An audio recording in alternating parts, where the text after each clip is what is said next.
بسم اللہ الرحمن الرحیم۔ السلام علیکم۔ صبر کی اہمیت اور فضیلت اور اسوہ رسول صلی اللہ علیہ وآلہ وسلم۔ صبر کی بہترین مثال نبی کریم صلی اللہ علیہ وآلہ وسلم کی سیرت طیبہ ہے۔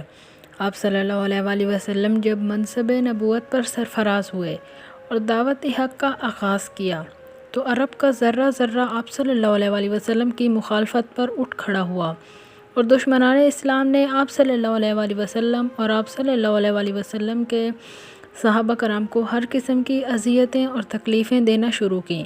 قدم قدم پر مشکلات پیش آئیں، لیکن آپ صلی اللہ علیہ وآلہ وسلم نے اپنے مقصد کی طرف ثابت قدمی سے بڑھتے رہے اور مشن کو جاری رکھا۔ مکی زندگی اس طویل جد و جہد کی داستان ہے، جہاں آپ صلی اللہ علیہ وآلہ وسلم کی کوششیں پوری طرح برآور نہ ہو سکیں اور آپ صلی اللہ علیہ وآلہ وسلم کو قدر اضطراب ہوا۔ کامیابی کی منزل دور دور تک دکھائی نہ دیتی تھی، چنانچہ اللہ تعالیٰ نے آپ صلی اللہ علیہ وآلہ وسلم کو پریشانی دور کرنے اور تسلی کے لیے فرمایا۔ ترجمہ: اور آپ صلی اللہ علیہ وآلہ وسلم اپنے رب کے حکم پر صبر کریں، بے شک آپ صلی اللہ علیہ وآلہ وسلم ہماری حفاظت میں ہیں۔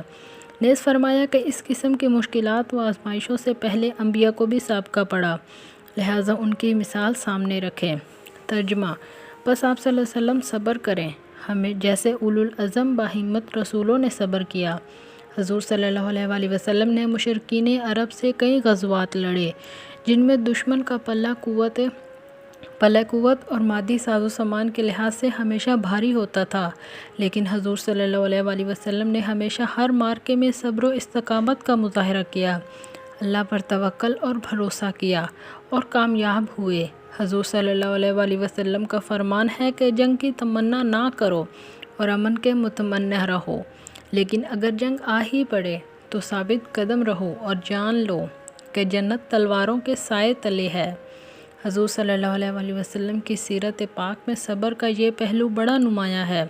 قریش مکہ نے ہر قسم کی گستاخی کی، ہر نوع کی تکلیف پہنچائی، لیکن جب آپ کو فتح مکہ کے موقع پر ان پر پورا غلبہ ہو جاتا ہے، لیکن تو آپ صلی اللہ علیہ وآلہ وسلم نے فقط یہ فرماتے ہوئے معاف کر دیا، آج تم پر کوئی ملامت یعنی الزام نہیں۔ اگر آپ کو میری ویڈیو اچھی لگی ہے تو آپ میرے چینل کو سبسکرائب کر دیں اور میری ویڈیو کو لائک کر دیں۔